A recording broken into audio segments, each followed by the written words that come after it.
Beaucoup de personnes passent des années à essayer de se sentir mieux. Elles lisent des livres, écoutent des conseils, changent leur routine, essaient de contrôler l'anxiété, de retrouver de la clarté, de trouver la paix. Et pourtant, elles continuent à se sentir fatiguées à l'intérieur. Elles sentent l'esprit lourd, le cœur agité. Et cette sensation de vivre en luttant contre tout ne disparaît pas. Pas parce qu'elles sont faibles, ni parce qu'elles manquent d'intelligence, mais parce que personne ne leur a appris qu'une vie plus stable ne commence pas à l'extérieur. Elle commence dans la manière dont vous entraînez votre esprit. C'est exactement ce que les stoïciens avaient compris il y a plus de 2000 ans. Épictète enseignait la liberté intérieure alors qu'il était esclave. Marc Aurèle gouvernait un empire et malgré cela écrivait chaque jour pour renforcer son propre esprit. Sénèque a affronté le pouvoir, l'exil et la perte, et il a cherché la sérénité au milieu de tout cela. Ce qui unissait ces hommes n'était pas une vie facile. C'était un esprit entraîné, et c'est exactement ce que vous allez découvrir ici. Pas des théories abstraites, ni des promesses vides, mais 10 habitudes stoïciennes qui peuvent changer la manière dont vous pensez, dont vous réagissez et dont vous affrontez la vie.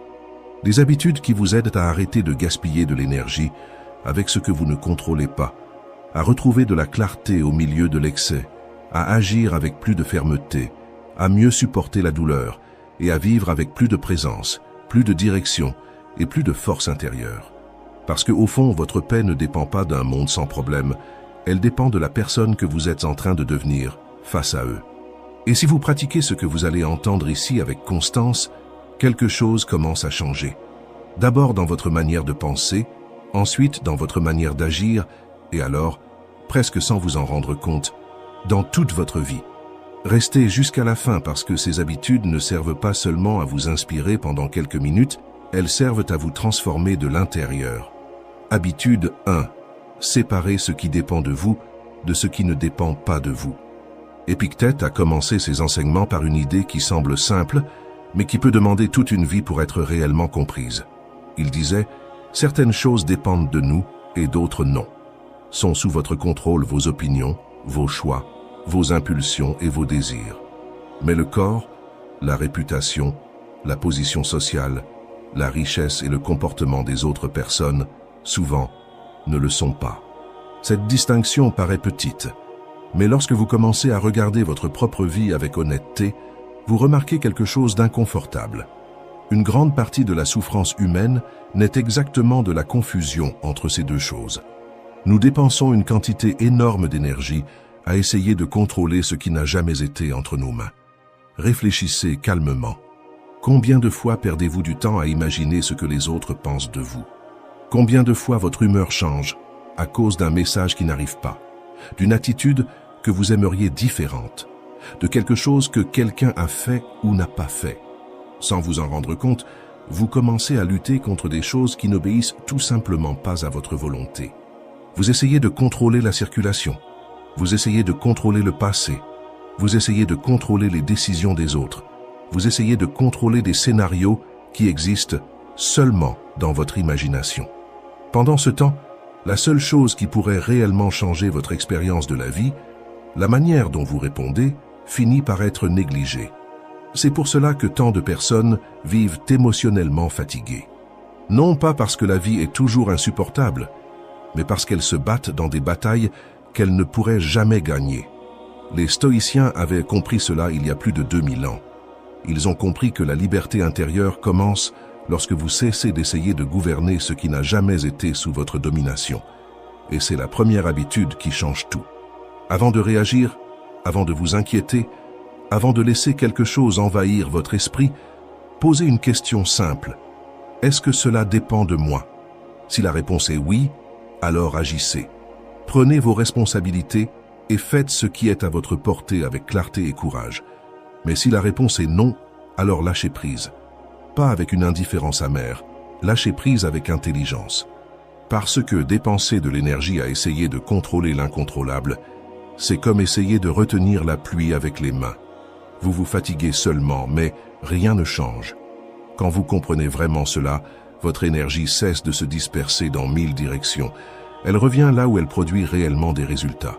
Vos choix, vos attitudes, votre posture face à la vie. Ce n'est pas de la passivité, c'est agir avec précision. C'est arrêter de tirer des flèches dans l'obscurité et commencer à viser exactement là où il y a une cible. Essayez de pratiquer cela pendant quelques jours. Faites attention à vos inquiétudes, à vos réactions, aux pensées qui occupent votre esprit. Vous allez probablement remarquer quelque chose de surprenant. Une grande partie de la tension que vous portez vient de choses qui n'ont jamais été sous votre commandement. Et lorsque cette séparation devient claire, le changement est immédiat. Vous sentez votre esprit plus léger, vos décisions deviennent plus fermes et votre énergie revient là où elle aurait toujours dû être, entre vos mains.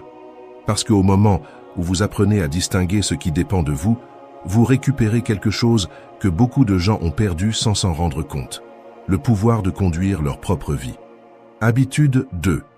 Pratiquez la visualisation négative. À première vue, cette idée peut sembler étrange. Pendant des années, on nous a appris que penser à des possibilités difficiles serait quelque chose de négatif, comme si regarder la perte était dangereux. Mais les stoïciens ont découvert quelque chose de profondément humain. Nous ne percevons la véritable valeur des choses que lorsque nous nous rappelons qu'elles ne sont pas garanties. Cet exercice est devenu connu sous le nom de visualisation négative. Et malgré son nom, il n'a pas été créé pour générer de la peur, mais pour éveiller la conscience. L'idée est simple. De temps en temps, arrêtez-vous un instant et imaginez que quelque chose qui fait aujourd'hui partie de votre vie pourrait ne plus être là. Pas de manière dramatique ni obsessionnelle, seulement comme un bref moment de lucidité. Pensez que la personne que vous aimez peut un jour ne plus être à vos côtés, que le travail qui aujourd'hui semble stable peut se terminer, que la santé qui vous permet de marcher, de respirer et de vous déplacer librement peut changer. Ce n'est pas pour créer de l'angoisse, c'est pour réveiller votre perception, parce que l'être humain s'habitue trop vite à ce qui devrait continuer à être extraordinaire. Nous sommes des machines d'adaptation. Quelque chose de merveilleux arrive. Vous obtenez quelque chose d'important. Et peu de temps après, ce qui semblait auparavant un cadeau commence à être traité comme quelque chose de commun. La maison qui était un jour un rêve devient simplement la maison. La relation qui semblait un miracle devient routine. La santé qui soutient tous vos jours passe inaperçue. Et lorsque quelque chose cesse d'être perçu comme un cadeau, cela commence à être traité comme quelque chose de garanti. C'est à ce moment-là que l'esprit devient ingrat, sans même s'en rendre compte. Sénèque a laissé une réflexion puissante à ce sujet. Il rappelait que beaucoup des choses qui font aujourd'hui partie de votre vie ont déjà été, un jour, un motif de désir ou de prière. Il fut un temps où vous vouliez exactement ce que vous traitez aujourd'hui comme quelque chose de normal. Arrêtez-vous un instant et réfléchissez avec honnêteté. Combien de choses qui semblent aujourd'hui ordinaires ont déjà été, à un moment de votre vie, profondément désirées? Cette question change la manière dont vous regardez le présent. Parce que lorsque vous imaginez que vous pourriez perdre quelque chose, vous recommencez à voir la valeur qui était cachée par la routine. Lorsque vous vous souvenez que cette personne peut ne pas être là pour toujours, vous écoutez avec plus d'attention. Lorsque vous vous souvenez que votre santé n'est pas éternelle, chaque pas prend un sens. Lorsque vous comprenez que rien n'est garanti, même les moments simples commencent à avoir du poids. Ce n'est pas du pessimisme, c'est agir avec lucidité. Les stoïciens savaient que celui qui vit comme si tout était permanent finit par vivre distrait. Mais celui qui se rappelle que tout est temporaire commence à vivre avec présence. C'est pour cela qu'ils pratiquaient cet exercice comme un entraînement de la conscience. Chaque matin, pensez à 3 choses qui font partie de votre vie aujourd'hui et qui pourraient, à un moment donné, cesser d'exister.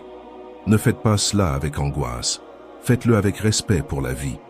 Regardez ces choses pour ce qu'elles sont réellement, des cadeaux. Parce que lorsque vous apprenez à voir la valeur de ce que vous avez déjà, quelque chose de puissant se produit à l'intérieur de vous. La plainte perd de l'espace, la gratitude apparaît et soudain, la vie qui semblait auparavant ordinaire commence à révéler la richesse qui a toujours été là. C'est le véritable objectif de la visualisation négative. Ne pas vous apprendre à craindre la perte, mais vous apprendre à valoriser profondément ce qui est déjà entre vos mains. Et lorsque vous commencez à vivre ainsi, vous cessez d'attendre que la vie apporte davantage pour vous sentir reconnaissant. Vous découvrez qu'il existe déjà beaucoup de choses pour lesquelles il vaut la peine de vivre aujourd'hui. Habitude 3. Agissez selon la vertu. pas selon votre humeur. Aujourd'hui, il y a une idée qu'on entend partout. Suivez vos émotions. Si vous n'êtes pas motivé, attendez. Si vous n'en avez pas envie, remettez à plus tard. Si vous n'êtes pas inspiré, laissez cela pour après. Cela semble raisonnable parce que nous avons tous déjà ressenti à quel point il est difficile d'agir lorsque la journée commence lourde ou lorsque l'esprit est fatigué. Mais il y a un problème silencieux dans cette logique. Si vous agissez seulement lorsque vous vous sentez bien, toute votre vie commence à dépendre de quelque chose qui change tout le temps, votre état émotionnel. Un jour, vous vous réveillez plein d'énergie, confiant. Vous commencez des projets, vous faites des plans. Le lendemain, vous vous réveillez sans élan. Vous commencez à douter de tout et vous abandonnez ce que vous avez commencé. Vous voyez ce qui se passe? Votre direction change avec votre humeur. Et c'est exactement ici que les stoïciens proposaient une idée beaucoup plus solide. Pour eux, l'objectif de la vie n'était pas de poursuivre le confort émotionnel. L'objectif était de vivre selon la vertu. Et la vertu, pour les stoïciens, n'était pas une idée abstraite. C'était un ensemble très clair de principes qui orientaient les actions d'une personne. 4 piliers simples. La sagesse pour voir la réalité telle qu'elle est. La justice pour agir correctement avec les autres. Le courage pour faire ce qui doit être fait, même lorsqu'il y a de la peur. La tempérance pour ne pas devenir esclave de ses propres impulsions. Ces 4 principes fonctionnaient comme une boussole, parce que lorsque vous savez qui vous voulez être, vous n'avez pas besoin d'attendre d'en avoir envie pour agir. Pensez à quelque chose de simple et réel. Imaginez que vous avez décidé de mieux prendre soin de votre santé. Si cela dépend de votre humeur, vous allez seulement vous entraîner les jours où vous vous réveillez motivé. Mais si cela dépend de la valeur que vous avez décidé de vivre, la discipline et le soin de vous-même, vous vous entraînez même lorsque l'envie n'apparaît pas. C'est ici que beaucoup de choses commencent à changer. La plupart des gens essaient de se sentir bien d'abord pour ensuite agir. Mais ceux qui évoluent vraiment font l'inverse. Ils agissent correctement d'abord et laissent l'humeur s'ajuster ensuite. Marc Aurèle a écrit quelque chose de puissant dans son journal. Il s'est dit à lui-même « Quand tu te réveilles le matin, rappelle-toi, tu as un travail à accomplir en tant qu'être humain. » Remarquez la force de cela. Il n'a pas écrit « Attends de te sentir motivé ». Il a écrit « Lève-toi et fais ce qui est juste ». Marc Aurèle était empereur de Rome. Il faisait face à des guerres, à des crises politiques et à des épidémies. Malgré cela, il se rappelait quelque chose de simple. Accomplir son devoir ne dépend pas de son humeur. Cette idée change complètement la manière dont vous vivez. Lorsque vos actions dépendent de votre état émotionnel, vous vivez tiré d'un côté et de l'autre par votre propre biologie. Mais lorsque vos actions sont guidées par des valeurs, vous devenez stable. Vous commencez à agir avec constance et vous remarquez quelque chose de profondément libérateur. Vous n'avez pas besoin de vous sentir parfait pour agir correctement. Vous avez seulement besoin de décider qui vous voulez être. Peut-être que c'est l'une des questions les plus puissantes que vous pouvez vous poser chaque matin. Comment est-ce que je veux agir aujourd'hui, indépendamment de ce que je ressens? Lorsque cette question commence à guider vos décisions, vous cessez de vivre en réagissant à vos sentiments et vous commencez à vivre selon ce en quoi vous croyez. C'est à ce moment-là qu'une forme silencieuse de liberté apparaît. La liberté d'agir correctement, même lorsque la journée est difficile. La liberté de continuer même lorsque la motivation disparaît. Et peu à peu, vous remarquez quelque chose que peu de personnes comprennent réellement. La discipline ne naît pas de la motivation. La discipline naît de l'identité. Lorsque vous décidez de vivre avec sagesse, justice, courage et tempérance, vos actions cessent d'être un reflet de votre humeur. Elles deviennent un reflet de votre caractère, et lorsque cela arrive, votre vie gagne quelque chose que presque rien ne peut renverser. Une direction. Habitude 4. Méditer sur la mort. Parmi toutes les pratiques stoïciennes, celle-ci est peut-être celle qui provoque le plus d'inconfort. Penser à la mort peut sembler pesant, quelque chose que nous devrions éviter. Mais les stoïciens, ne voyant pas la mort comme quelque chose de sombre, mais comme un outil de lucidité. Memento mori signifie simplement « Souvenez-vous que vous allez mourir ». Non comme une menace, ni comme une raison d'avoir peur, mais comme un rappel puissant que le temps qui vous a été donné est limité, et précisément pour cela, précieux. Quand cette vérité entre réellement dans la conscience, quelque chose change rapidement. vos priorités se réorganisent. La discussion banale qui semblait si importante perd du poids. Le ressentiment que vous portiez commence à sembler un fardeau inutile. Parce que lorsque vous réalisez que le temps est fini, vous commencez à voir avec clarté ce qui mérite vraiment votre énergie. Marc Aurèle écrivait souvent sur la mort dans ses méditations, non pour s'attrister, mais pour garder l'esprit lucide. Il se rappelait que même les grands empereurs, les généraux et les figures puissantes du passé ont fini de la même manière, poussière et oubli. Et alors il se posait une question directe. Si même eux ont disparu, qu'est-ce qui justifie de gaspiller autant de temps avec des choses triviales? Cette réflexion a un effet libérateur. Quand vous acceptez que le temps est limité, vous cessez de vivre comme si vous aviez une éternité devant vous. Vous cessez de remettre à plus tard les conversations importantes. Vous cessez d'attendre le moment parfait qui peut-être ne viendra jamais. Vous trouvez le courage de dire ce qui doit être dit, de montrer ce que vous ressentez, d'agir dans la direction de la vie que vous voulez réellement vivre. Et peut-être le plus important, vous commencez à protéger votre temps avec plus de soin, parce qu'en comprenant que votre existence est limitée, gaspiller une matinée entière prisonnier de rancune, d'inquiétudes vides ou de comparaisons inutiles commence à sembler beaucoup trop cher. Cette habitude est simple à mettre en pratique. Une fois par jour pendant quelques minutes, rappelez-vous que vous êtes mortel. Rappelez-vous que ce jour, cette conversation, cette opportunité devant vous ne sont pas infinies. Ne faites pas cela pour vous paralyser. Faites-le pour vous réveiller. Parce que lorsque vous comprenez profondément que le temps est limité, vous commencez à vivre de façon plus délibérée. Vous choisissez mieux où placer votre énergie. Vous valorisez davantage les personnes qui comptent vraiment. Vous agissez plus. Vous remettez moins à plus tard. Et c'est exactement le tournant que les stoïciens voulaient provoquer. Penser à la mort ne diminue pas la vie. Penser à la mort remet la vie à sa juste place. Memento mori. Souvenez-vous que vous allez mourir et précisément pour cela, décidez de vivre d'une manière qui donne de la valeur au temps. Habitude 5. Contrôlez le jugement, pas les faits. Épictète a laissé une idée si simple que, lorsque vous la comprenez vraiment, vous commencez à voir la vie avec d'autres yeux. Il a écrit « Ce ne sont pas les choses qui nous troublent, mais les opinions que nous avons à leur sujet. » Cette phrase décrit quelque chose de très concret dans la vie. Imaginez deux personnes qui perdent leur emploi le même jour. L'une passe des mois prisonnière du sentiment d'échec, commence à croire qu'elle a perdu sa valeur et sent que sa vie a déraillé. L'autre ressent l'impact, bien sûr, mais après quelques jours commence à se demander « Qu'est-ce que je peux construire à partir de cela ?» Le fait a été le même, la douleur initiale aussi. Ce qui a changé a été l'interprétation. La même chose se produit avec les critiques. Une personne passe des jours à ruminer chaque mot, imaginant des jugements et créant des histoires dans sa propre tête. Une autre écoute, sépare ce qui peut servir d'apprentissage, rejette le reste et continue d'avancer. Les mots ont été les mêmes, le jugement a été différent. Les stoïciens ont perçu quelque chose de puissant dans l'esprit humain.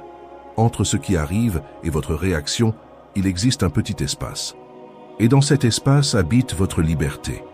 Quand vous ne percevez pas cet espace, vous vivez en réagissant automatiquement.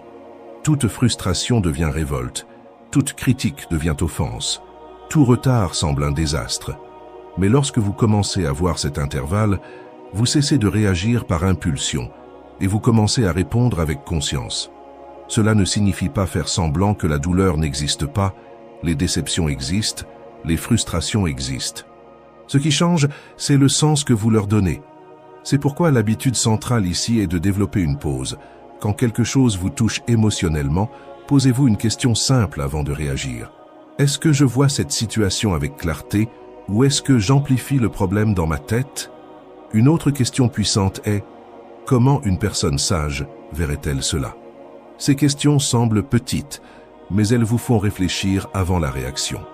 Viktor Frankl, psychiatre et survivant des camps de concentration nazis, a décrit cette même idée avec une clarté impressionnante. Il a écrit « Entre le stimulus et la réponse, il existe un espace. Dans cet espace se trouve notre pouvoir de choisir notre réponse. Et dans cette réponse se trouve notre croissance et notre liberté. » Frankl a découvert cela dans les conditions les plus extrêmes imaginables. On lui a presque tout pris, maison, famille, sécurité, mais il restait quelque chose que personne ne pouvait lui enlever. La liberté de choisir son attitude face à ce qui se passait. Et cette idée rend quelque chose que beaucoup de personnes croient avoir perdu, le contrôle intérieur. Peut-être que vous ne pouvez pas contrôler tout ce qui arrive dans votre vie. Des problèmes apparaissent, des personnes déçoivent, des plans changent. Mais vous pouvez toujours décider comment interpréter ce qui est arrivé. Lorsque vous apprenez à contrôler le jugement, les petits problèmes cessent de dominer votre journée. Les critiques cessent de définir qui vous êtes. Les obstacles cessent de sembler la fin de l'histoire. Vous commencez à regarder chaque situation avec plus de clarté, plus de maturité et plus de force. Et alors vous percevez quelque chose de libérateur. La paix ne naît pas du contrôle du monde, elle naît de l'apprentissage à gouverner sa propre pensée. Voilà le véritable entraînement. Ce n'est pas éviter les difficultés, c'est ne pas livrer votre esprit à elles, parce qu'au moment où vous comprenez cela, quelque chose change à l'intérieur de vous. Vous cessez d'être quelqu'un qui réagit simplement à la vie et vous commencez à devenir quelqu'un qui décide comment vivre chaque situation rencontrée sur son chemin. Habitude 6. Vivez le présent. Seul le temps nous appartient, rien d'autre n'est réellement à nous. Nous ne contrôlons pas ce qui est déjà passé, et nous ne contrôlons pas non plus tout ce qui viendra encore. Le seul territoire où la vie se produit réellement est cet instant devant vous. Et pourtant, la plupart des gens vivent loin de lui. Une partie de l'esprit reste prisonnière du passé, en train de revivre des erreurs, de reconstruire des conversations qu'elle aurait aimé conduire autrement, d'imaginer des chemins qu'elle n'a pas suivis. L'autre partie vit dans le futur, en anticipant des problèmes, en essayant de prévoir des scénarios, en imaginant tout ce qui peut mal tourner. Et pendant que cela se produit, quelque chose d'important se perd. Le seul moment réel de la vie passe sans que vous soyez vraiment à l'intérieur de lui. Pensez au nombre de fois où vous avez déjà vécu cela, vous êtes en train de parler avec quelqu'un, mais votre esprit est prisonnier de quelque chose qui s'est passé hier. Vous êtes assis à table, mais vous êtes déjà inquiet de ce qui pourrait arriver demain. Le corps est ici, mais l'esprit erre entre deux endroits qui n'existent pas. Ce qui est déjà terminé et ce qui n'est pas encore arrivé. Cette habitude demande un prix élevé. Quand l'esprit vit dans le passé, il nourrit le regret. Quand il vit dans le futur, il nourrit l'anxiété. Et quand il passe trop de temps dans ces deux endroits, la vie commence à sembler trop lourde. Les stoïciens ont compris cela il y a plus de 2000 ans. Mais ils traitèrent le présent d'une manière très directe. Pour eux, ce n'était pas une idée abstraite, ni une technique de relaxation, c'était une question de logique.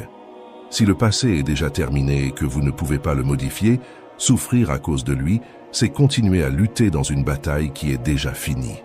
Si le futur n'est pas encore arrivé, et peut-être qu'il n'arrivera même pas de la manière dont vous l'imaginez, souffrir à cause de lui, c'est payer à l'avance pour des problèmes qui pourraient ne jamais exister. Marc Aurèle a écrit dans son journal une phrase courte, presque comme un ordre pour lui-même. « Limite-toi au présent ». Ce n'était pas une invitation à se détendre, c'était un rappel de pouvoir. Parce que seulement dans le présent vous pouvez agir, seulement dans le présent vous pouvez choisir, seulement dans le présent vous pouvez changer quelque chose. Le passé peut enseigner, le futur peut orienter, mais seul le présent transforme. C'est ici que cette habitude commence. Lorsque vous remarquez que votre esprit est prisonnier de quelque chose qui est déjà passé ou perdu dans quelque chose qui n'est même pas encore arrivé, faites une pause et demandez-vous avec honnêteté, mon esprit est-il dans le passé ou dans le futur?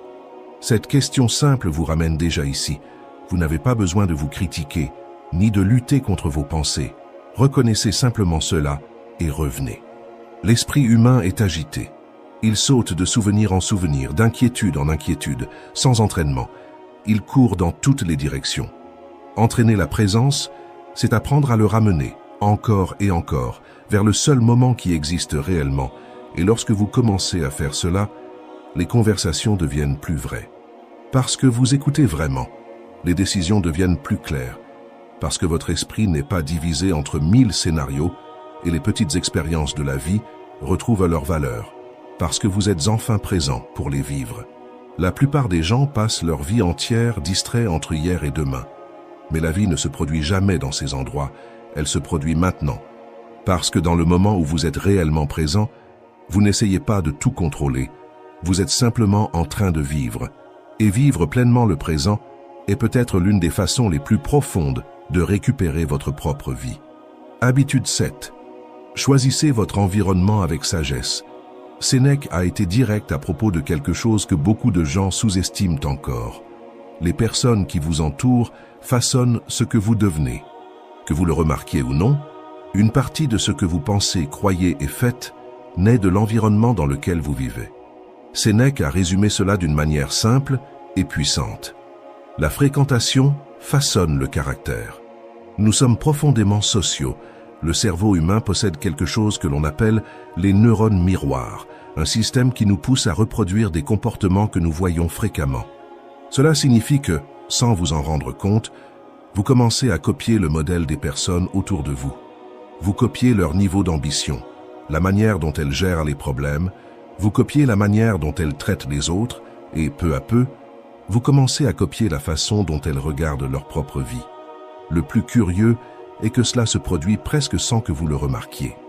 Personne ne décide consciemment d'imiter quelqu'un, mais lorsque vous passez suffisamment de temps dans un environnement, votre esprit commence à s'ajuster à ce modèle. C'est pour cela que les stoïciens étaient extrêmement attentifs aux compagnies qu'ils choisissaient. Ils savaient que l'environnement est l'une des forces les plus puissantes qui façonnent le caractère humain. Lorsque vous passez du temps avec les personnes les plus proches de vous, qu'est-ce qui grandit dans votre esprit? L'envie de vous améliorer ou l'envie d'abandonner? Parlez-vous d'idées, de projets et de possibilités? Ou passez-vous des heures à répéter des plaintes, à juger les autres et à renforcer le sentiment que rien ne vaut la peine? Cette différence semble petite, mais elle change toute la direction d'une vie. Imaginez quelqu'un qui vit tous les jours avec des personnes qui parlent de responsabilité, de discipline et de construction. Maintenant, imaginez quelqu'un qui vit quotidiennement avec de plaintes, de critiques et de frustrations. Avec le temps, ces deux personnes commencent à voir le monde de manière complètement différente, parce que l'environnement crée quelque chose d'invisible, mais de puissant, un climat émotionnel. Et vous respirez ce climat tous les jours. C'est pourquoi le principe stoïcien n'est pas d'éliminer toutes les personnes imparfaites. Cela serait impossible.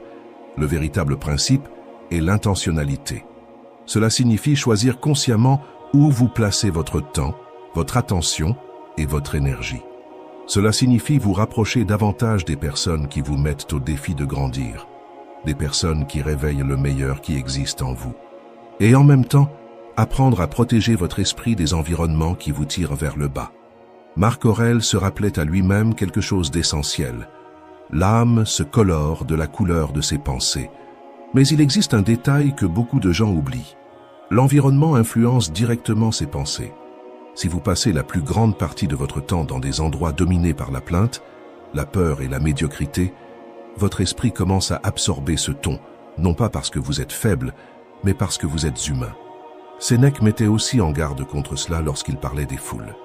Il disait qu'après avoir passé trop de temps dans des environnements dominés par les vices et les excès, il remarquait quelque chose de curieux en lui-même. Il devenait plus enclin aux mêmes faiblesses qu'il voulait éviter. Non pas parce que ses valeurs avaient changé, mais parce que l'environnement est contagieux. C'est pourquoi choisissez avec soin l'endroit où vous vous placez. Cela ne signifie pas s'éloigner du monde. Cela signifie ne pas permettre à n'importe quel environnement de façonner ce que vous êtes en train de devenir. Parfois, le changement le plus puissant n'est pas la force de volonté, c'est la position. C'est sortir d'un environnement qui vous affaiblit et vous rapprocher d'un environnement qui renforce la personne que vous voulez être. Passez plus de temps avec ceux qui vous inspirent. Apprenez de ceux qui ont déjà parcouru le chemin que vous voulez suivre. Protégez votre esprit des environnements qui drainent votre énergie. Parce qu'à la fin, la question décisive n'est pas seulement qui vous voulez devenir. La vraie question est celle-ci. L'environnement dans lequel vous vivez aujourd'hui aide-t-il ou empêche-t-il cette transformation? Lorsque vous commencez à répondre à cette question avec honnêteté, vous cessez de traiter votre énergie comme quelque chose de bon marché et vous commencez à la traiter comme ce qu'elle est réellement. Une ressource précieuse qui décide de la direction de votre vie. 8e habitude. Indifférence sélective. Il existe une erreur silencieuse qui vole l'énergie de beaucoup de gens sans qu'ils s'en rendent compte. Réagir à tout. Une opinion sur les réseaux sociaux, un commentaire au travail, une nouvelle fête pour provoquer l'indignation, une comparaison qui apparaît sans que vous vous en rendiez compte. Rien de tout cela ne semble grand lorsqu'on le regarde isolément. Mais lorsque votre esprit répond à tout comme si c'était urgent, quelque chose d'inévitable se produit. Vous perdez de la force pour ce qui compte vraiment. Votre énergie émotionnelle, qui pourrait être utilisée pour construire votre vie, finit par être consommée par des choses trop petites pour mériter une place dans votre esprit. Et c'est l'un des plus grands défis aujourd'hui. Nous vivons dans un environnement conçu pour provoquer des réactions. Les nouvelles sont faites pour indigner. Les réseaux sociaux sont construits pour générer de la comparaison. Et beaucoup de personnes, parfois sans s'en rendre compte, testent vos limites avec des critiques, des provocations ou des commentaires inutiles. Si vous réagissez à tout cela, votre esprit ne se repose jamais. Mais il existe une capacité qui brise ce cycle, et les stoïciens en parlèrent déjà il y a plus de 2000 ans. L'indifférence sélective. L'indifférence sélective n'est pas de l'apathie, ce n'est pas de la froideur, ce n'est pas s'éloigner de la vie. C'est quelque chose de bien plus puissant. Choisir consciemment ce qui mérite votre attention émotionnelle, parce qu'il existe une vérité simple qui change tout. Tout ne mérite pas votre réponse. Tout ne mérite pas votre indignation. Tout ne mérite pas votre inquiétude. Tout ne mérite pas une place dans votre esprit. Épictète a compris cela d'une manière radicale. Il est né esclave. Sa vie était entre les mains d'autres personnes, qui pouvaient décider presque tout pour lui. Et malgré cela, il a écrit quelque chose qui a traversé les siècles. Ce ne sont pas les choses qui nous troublent, mais le jugement que nous portons sur elles. Ce qui vous blesse réellement n'est pas l'événement lui-même, mais le poids émotionnel que vous décidez de lui donner. Une insulte, par exemple, n'a pas de force propre. Elle ne gagne de force que lorsque vous acceptez de la porter dans votre esprit. L'insulte d'un sot a exactement le poids que vous décidez de lui donner. Et comprendre cela, c'est récupérer sa propre liberté. Une liberté qui ne dépend pas des circonstances extérieures parfaites, elle dépend seulement de la manière dont vous choisissez de réagir. C'est ici que naît l'habitude de l'indifférence sélective. Avant de réagir à quelque chose qui éveille une émotion forte, faites une pause et demandez-vous: cela mérite-t-il vraiment mon énergie? Cela va-t-il améliorer quelque chose dans ma vie? Cela va-t-il aider quelqu'un? Cela va-t-il changer quelque chose de réel? Ou suis-je simplement en train de réagir parce que j'ai été provoqué? Cette petite pause change votre réponse. Si vous vous posez cette question avec honnêteté, elle apporte une prise de conscience. La plupart des choses qui vous irritent ne méritent tout simplement pas votre attention. Ce sont des distractions. Et lorsque vous cessez de réagir à ces distractions, votre esprit récupère de l'espace. De l'espace pour mieux penser, de l'espace pour agir avec plus de clarté, de l'espace pour construire quelque chose de plus grand. Marc Aurèle a vécu cela à un niveau extrême. Il gouvernait l'Empire romain, l'un des plus grands pouvoirs de l'histoire. Et malgré cela, il était critiqué et haï par beaucoup de personnes. Mais au lieu de gaspiller de l'énergie à répondre à chaque attaque, il a écrit: la meilleure réponse à une offense est de ne pas devenir semblable à celui qui l'a commise. Il ne cherchait pas à gagner des discussions inutiles, il continuait simplement à agir selon ses valeurs. Et imaginez un instant l'impact de cette attitude dans votre vie. Combien d'heures d'inquiétude disparaîtraient si vous cessiez de répondre à tout? Combien de paix reviendrait dans votre esprit si vous cessiez de chercher l'approbation de personnes qui ne connaissent même pas toute votre histoire? L'indifférence sélective est cela, ce n'est pas ignorer la vie, c'est protéger votre énergie pour ce qui construit réellement votre vie. Parce qu'au fond, la maturité émotionnelle n'est pas de bien réagir à tout, c'est de savoir exactement à quoi ne pas réagir. Lorsque vous apprenez cela, quelque chose change à l'intérieur de vous. Vous cessez d'être tiré par le monde et vous commencez enfin à conduire votre propre esprit. 9e habitude. Accueillez l'adversité comme un professeur. Marc Aurèle a laissé une idée qui change complètement la manière de voir les problèmes. L'obstacle à l'action fait avancer l'action elle-même. Ce qui se trouve sur le chemin devient le chemin. La question n'a jamais été de savoir si l'adversité va arriver. Elle arrive pour tout le monde. Tôt ou tard, la vie place quelque chose sur votre chemin. Un plan qui ne fonctionne pas, une période difficile au travail, une relation qui se termine, un moment où tout semble plus lourd que vous ne l'aviez imaginé. Le point décisif n'est pas l'obstacle, c'est l'attitude que vous adoptez lorsqu'il apparaît. Beaucoup de gens entrent dans un effondrement émotionnel, passent des mois à revivre ce qui s'est passé, à demander pourquoi cela leur est arrivé, à imaginer comment tout aurait pu être différent. Mais il existe une autre possibilité, et c'est ici que commence la mentalité stoïcienne. Au lieu de vous demander « Pourquoi cela m'est-il arrivé ?», vous commencez à poser une question bien plus puissante. Qu'est-ce que cela essaie de m'enseigner? Cela ne signifie pas romantiser la douleur, ni prétendre que les difficultés ne font pas mal. L'idée est de comprendre que toute adversité produit quelque chose en vous. La seule question est celle-ci. Va-t-elle produire de l'usure ou de la croissance? C'est pour cela que les stoïciens insistaient tant sur l'entraînement de l'esprit avant que l'adversité n'arrive. Parce que lorsque la difficulté apparaît, elle ne révèle pas qui vous aimeriez être, elle révèle qui vous vous êtes entraîné à être. Il existe une métaphore ancienne qui explique cela simplement. Les muscles ne grandissent que lorsqu'ils affrontent de la résistance.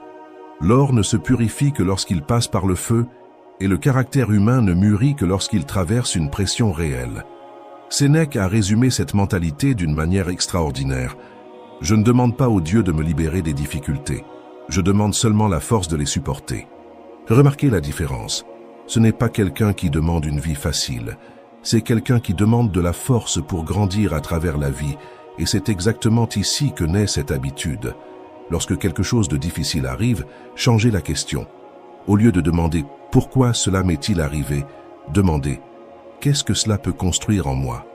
Ce changement n'élimine pas la douleur, mais il change complètement le rôle de la douleur dans votre vie.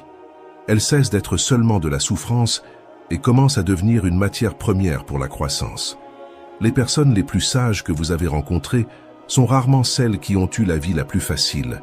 Ce sont presque toujours celles qui ont traversé des pertes, de la pression, des échecs et des moments difficiles. Mais elles ont fait quelque chose de différent. Elles n'ont pas été détruites par l'adversité. Elles ont été sculptées par elle. Peut-être est-ce exactement ce que la vie essaie de faire avec vous en ce moment. Alors souvenez-vous de la phrase de Marc Aurèle. Ce qui se trouve sur le chemin n'empêche pas d'avancer. Ce qui se trouve sur le chemin devient le chemin. Et souvent, le moment qui semble le plus difficile de votre vie est justement le point où vous commencez à devenir plus fort que vous ne l'avez jamais été auparavant. Ces 10 habitudes ne vont pas transformer votre vie en une semaine. Aucune habitude réelle ne fait cela. Les changements profonds n'apparaissent pas soudainement.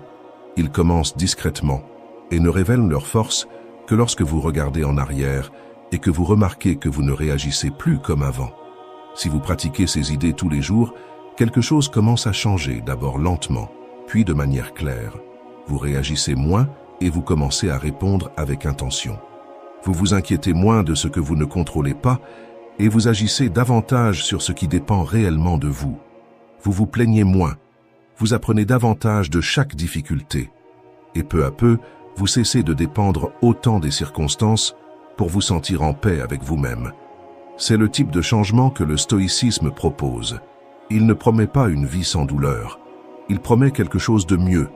Une vie dans laquelle la douleur ne gouverne pas vos décisions. Une vie dans laquelle vous n'êtes pas défini par ce qui vous arrive, mais par la manière dont vous décidez de répondre. La véritable liberté se trouve dans les choix quotidiens. Exactement comme vous êtes et exactement là où vous êtes. Le stoïcisme n'est pas né dans des temps idéaux. Il est apparu au milieu des crises, des guerres, des pertes et de l'instabilité. Il a été créé pour fonctionner dans le monde réel. C'est pour cela que ses pratiques sont si directes. Séparez ce qui dépend de vous de ce qui ne dépend pas de vous. Valorisez ce que vous avez tant que vous l'avez. Agissez selon vos valeurs. Protégez vos pensées. Vivez dans le présent. Choisissez bien vos compagnies. Affrontez l'adversité avec dignité. Et ne gaspillez pas votre énergie avec ce qui ne mérite pas votre attention. Ce sont 2000 ans de sagesse résumés en pratiques simples, des pratiques que vous pouvez commencer aujourd'hui. Vous n'avez pas besoin de conditions parfaites, vous avez seulement besoin de commencer. Si l'une des idées de cette vidéo vous a parlé, partagez-la avec quelqu'un qui a aussi besoin d'entendre cela, abonnez-vous et merci d'avoir regardé.